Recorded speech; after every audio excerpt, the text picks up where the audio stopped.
my boyfriend cheated with my younger sister. She got pregnant and my family forced me to accept it. But when my father died and left me his entire inheritance, he started stalking me, and what I found at my door froze my blood. I'm 24 years old.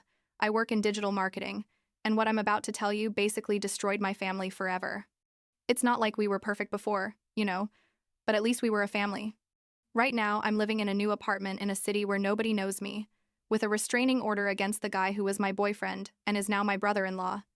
And honestly, there are still days when I wake up and think, this whole thing was a nightmare. But it wasn't. It all really happened. And I guess I need to get this off my chest because keeping it inside is slowly killing me. I should start at the beginning, when things were still normal, or what I thought was normal. My family was always a bit complicated. Like, my mom was one of those super traditional people who cared a lot about appearances, Like, everything had to look perfect from the outside, even if it was all messed up inside. I have two sisters, Skylar, who's 2 years younger than me, and Riley, who was like 11 at the time. Riley was always the baby of the family, the innocent one, and I love her with all my heart. With Skylar, the relationship was more complicated. I always felt like my mom spoiled her more, that she got away with things I never would have, but I never thought we'd end up where we ended up. I met Cameron like 3 years ago, when I was 21 and he was 23. He was everything I thought I wanted in a boyfriend, attentive, funny, good-looking, and it seemed like he really cared. We dated for a whole year before I took him to meet my family, because honestly, I wasn't rushing to throw him into that environment. My family can be intense, especially my mom with her comments and expectations. But after a year, it felt like the right time, that things were serious enough to take that step. The first time Cameron came to my house, everything seemed to go well. My dad liked him. They talked about sports and work. My mom was on her best perfect hostess behavior. And Skylar was friendly. Too friendly now that I think about it. But at the time, I didn't see anything weird. Riley was excited to meet him because I'd told her a lot about him. I remember thinking, okay, this went better than expected. And I felt relieved. What an idiot I was. The next few weeks, I started noticing weird things. Cameron would get nervous when I grabbed his phone, not in an obvious way, but there was something in his body language that was different. And he started mentioning Skylar in casual conversations, like, oh, Skylar sent me this meme, or Skylar says we should go to this restaurant. At first, I didn't think much of it because I figured he was just trying to get along with my family. You know what I mean? But there was something that didn't quite add up.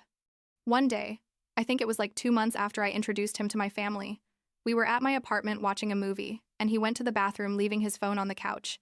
He got a message and the screen lit up, and I wasn't even going to look, but I saw Skylar's name. And I don't know, something in my stomach twisted. I grabbed the phone, and I know it's wrong to check your partner's phone, but instinct was telling me something wasn't right. And I was right. I was completely right. The messages were flirty. Super flirty. They weren't just friendly. They were the kind of messages you send when you're romantically interested in someone. She was saying things like, I miss seeing you, or you made me laugh so much last time, and he was responding the same way.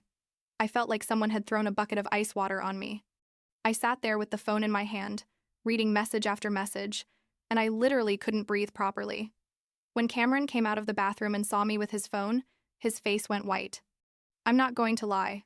The confrontation was horrible. He tried to say it was nothing, that they were just being friends, that I was misinterpreting everything. But I'm not stupid. I know the difference between friendship messages and I'm interested in you messages. I yelled at him. He got defensive, and in the end, he admitted to me that yes, there had been some flirting, but nothing physical had happened. That I know of, he said. That I know of. Those words stuck with me because they basically meant he had no idea how much had actually happened. I kicked him out of my apartment that same night. I blocked his number, blocked everything. And after crying for like 3 hours straight, I decided I had to confront Skylar. I couldn't let this just happen without saying anything. So the next day, I drove to my parents' house, where she still lived because she was in college. My mom let her live there for free while she'd kicked me out at 18. But anyway, that's another topic. When I got there, the whole family was there. My mom was cooking, my dad was watching TV, Riley was doing homework at the dining table, and Skylar was in her room. I went straight upstairs and didn't even knock on the door. I burst it open. She was on her bed with her phone, and when she saw my face, the guilt was instant. I told her, "We need to talk now." And she tried to play dumb, but I pulled out my phone and showed her screenshots I'd taken of the messages. The confrontation got ugly fast. She started crying and saying she was sorry, that she hadn't meant for it to happen, that Cameron had started it all. I yelled at her, how could she do this to me? That she was my sister, that sisters weren't supposed to do these things to each other. My parents came upstairs when they heard the yelling, and I had to explain the whole situation, while Skylar cried, saying it was all a misunderstanding. To my surprise, my dad took my side. He told Skylar that what she'd done was wrong, that she'd betrayed my trust, and that she had to leave the house for a while. My mom wasn't as convinced, but my dad was firm. That was one of the few times I felt like my dad actually had my back. Skylar packed her bag crying and went to stay with a friend. I felt a bit vindicated, but also devastated because I'd basically lost my boyfriend and my sister in the same weekend. The next few weeks were weird. I was trying to move on with my life, going to work, seeing my friends, trying not to think about Cameron or Skylar. Riley would call me often because she didn't fully understand what had happened. She just knew I wasn't coming to the house anymore, and that Skylar wasn't there either. I explained it to her as best I could in an age-appropriate way, like sometimes adults make bad decisions and that can hurt other people. And then, like 2 months after all the drama, I got a call from my cousin. My cousin was always gossipy, but in a good way. Like he kept me informed about what was happening in the family. He told me, "You're not going to believe this, but Skylar's pregnant, and the father is Cameron." I swear I felt like I'd been punched in the stomach. Pregnant. By Cameron. Which meant I kept seeing each other after all the drama. Or they'd been together before I found out, and he'd lied to me when he said nothing physical had happened. Probably the latter. The betrayal felt 1,000 times worse in that moment, because they hadn't just lied to me. They'd lied knowing she could be pregnant. My mom called a few hours after my cousin gave me the news. Her tone was completely different now, soft and understanding toward Skylar. She told me that Skylar was going to have a baby, that Cameron was going to take responsibility, that they were going to be together, and that I had to understand that now there was a baby on the way and the family had to support them. I told my mom she was crazy if she thought I was going to support that Skylar had slept with my boyfriend behind my back and now she was pregnant with his baby. My mom told me I was being dramatic, that I had to think about the innocent baby that was coming. That's when I decided to cut contact with almost my entire family. I blocked my mom, Skylar. Obviously, Cameron was already blocked. The only contact I kept was with Riley, because she had nothing to do with any of this and because I love her. And with my dad, I maintained a tense but existing relationship. We'd talk occasionally, but never about Skylar or the baby. The next few months were a lot of working and trying to rebuild my life. I moved to a better apartment. I focused on my career. I started going to therapy because honestly, all of this had affected me more than I wanted to admit. Riley would call me secretly to tell me things, like that Skylar and Cameron had moved in together, that they were planning to get married before the baby was born. Every time Riley told me something new, it felt like a knife was being stabbed into me. And yes, Skylar and Cameron got married. It was a small wedding, like 6 months into the pregnancy, according to what my cousin told me. My mom told the whole family that I hadn't gone because I was on a work trip, because obviously they couldn't admit that I didn't want to be there. Riley sent me photos secretly, and seeing Skylar in that white maternity dress with Cameron by her side was surreal. That had been my boyfriend. And now he was my sister's husband and the father of her baby. The baby was born in October. A girl. Riley was excited to be an aunt, and I was happy for her. But I couldn't feel anything for that baby. I know it sounds horrible, but every time I thought about that baby, I thought about how she was conceived, about the betrayal. My mom sent me photos. You don't know how she got my new number. And I deleted them, without even looking at them properly. And then, when the baby was like 4 months old, my dad died. It was super sudden, or at least for me. I found out later that he'd been sick for months, but nobody had told me. That hurt in a different way. The fact that my family had decided not to tell me that my dad was dying. Riley called me, crying to tell me that Dad had died, and I drove immediately to the hospital. But it was too late. He was already gone. The funeral was awkward in ways I can't even describe. I was there trying to process that my dad had died, and at the same time I had to see Skylar with Cameron and the baby, my mom comforting Skylar while basically ignoring me. Riley stayed by my side the whole time, and that was the only thing that made that day bearable. After the funeral, I went straight to my hotel. I didn't stay for the coffee or any of that. A week after the funeral, my dad's lawyer contacted me for the will reading. I didn't even know my dad had a formal will. I always thought he'd just leave everything to my mom, and that was it. But it turned out my dad had updated his will like a year before he died, when he probably already knew he was sick. The will reading was at the lawyer's office, and the whole family was there. My mom, Skylar with Cameron, which, what's up with bringing your husband to your dad's will reading? But whatever, Riley, and me. The lawyer started reading, and basically my dad had divided everything as follows. I received 40%, Riley 30%, my mom 20%, and Skylar only 10%. The silence in that office was deafening. My mom looked shocked. Skylar turned red and started crying. Cameron looked furious. The lawyer explained that my dad had left specific instructions that this was his final decision and it shouldn't be questioned. He also left me a personal letter that the lawyer gave me in a sealed envelope. I left that office as fast as I could because I could feel the tension and didn't want to be there when it exploded. I went to my hotel and opened my dad's letter. It was long, 3 pages handwritten. In it, he apologized for not defending me more when everything happened with Skylar and Cameron, for letting my mom forgive her so easily. He told me he knew what Skylar had done was wrong, that she'd betrayed sisterly trust, and that's why he was leaving her less in the will.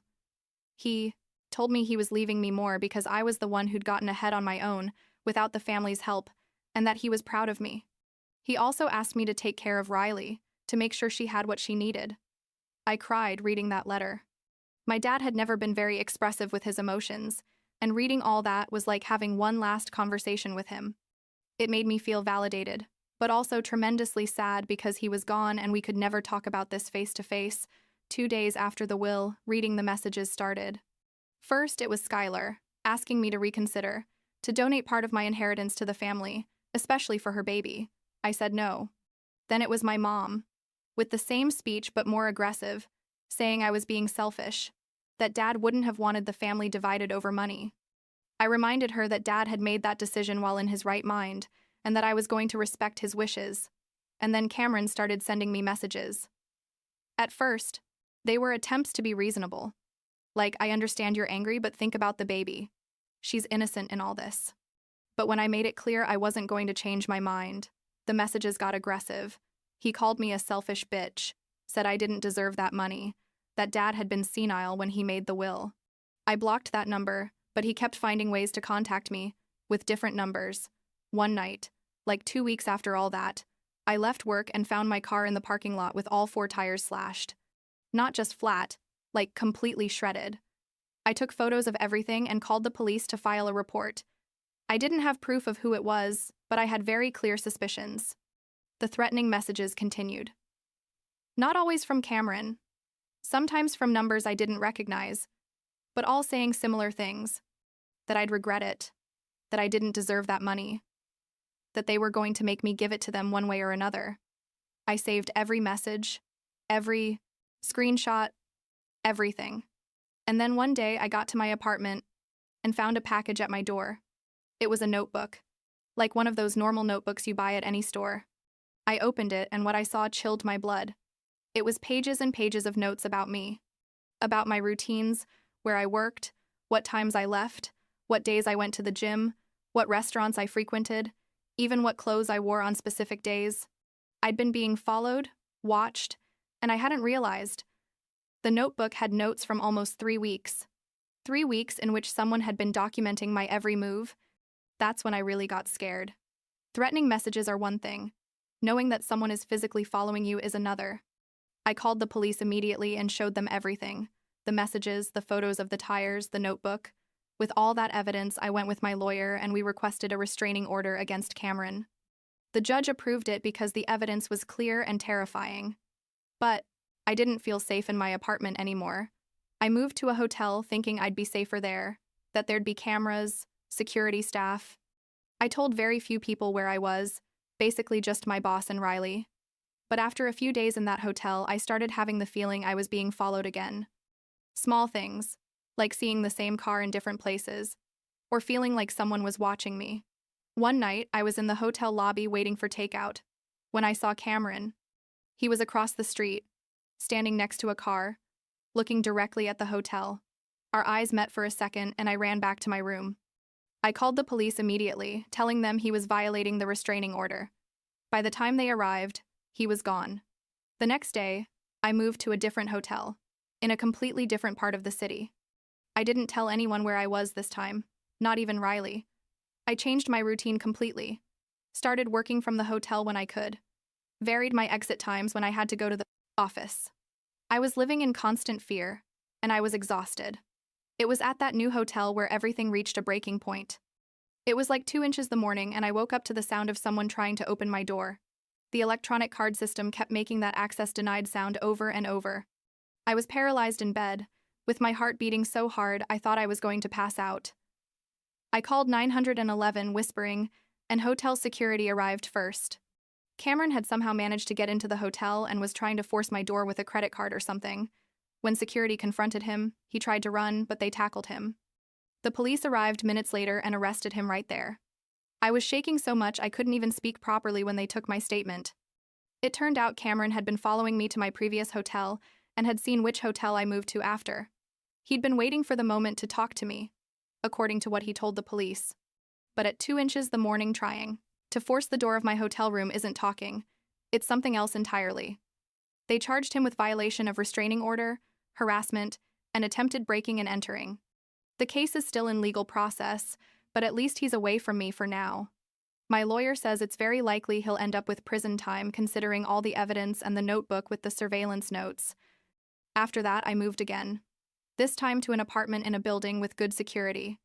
Cameras everywhere, and in a different city. It's not far, like an hour from where I was before, but enough to feel safer. I only gave the address to very trusted people. I changed my number again. I'm basically starting from scratch. Riley comes to visit me when she can. My mom obviously doesn't know where I live. Riley tells me the family is destroyed, that my mom blames Dad for making that will, that Skylar is bitter, and that her marriage to Cameron is obviously under a lot of strain because of all this. Part of me feels some satisfaction about that. I'm not going to lie. But another part just feels sad about everything that was lost. Last week, Riley asked me if I could ever forgive Skylar. I told her, honestly, I don't know. Maybe someday. But not now. Not when the wounds are still so fresh. Riley understood. Or at least said she did. She just wants her family to be okay again. But I think that version of our family doesn't exist anymore. It died the same day I discovered those messages on Cameron's phone. I'm still in therapy, twice a week. My therapist says I have PTSD from everything that happened, especially from the harassment and the notebook. There are days when I'm doing well, and days when any strange noise makes me jump. I installed like 5 different locks on my door and a smart security camera. I check that the windows are locked like 10 times before going to bed. The inheritance money is in an account I haven't touched much yet. Part of me feels guilty for having it, even though I know my dad wanted me to have it. I used some of it to move and pay the lawyers, and I'm saving the rest for Riley, for when she needs it. I'm going to fulfill my dad's last wish to take care of her. Sometimes I wonder what my life would be like if I'd never introduced Cameron to my family, if I'd seen the signs earlier, if I'd been smarter or more careful. But my therapist says that's not productive, that it wasn't my fault I was betrayed, that other people's decisions aren't my responsibility. I'm trying to believe her. What I do know is I'll never trust the same way again. They took that from me. And I guess I have to learn to live with that, to rebuild myself in a different way. I don't know if I'll ever have a serious relationship again. The idea still gives me panic. But for now, I'm focused on being safe, on healing, on building a life that's just mine, where nobody can hurt me that way again. Riley says, I'm brave. I don't feel brave. I feel tired and sometimes scared. But I'm still here, still moving forward, and I guess that counts for something.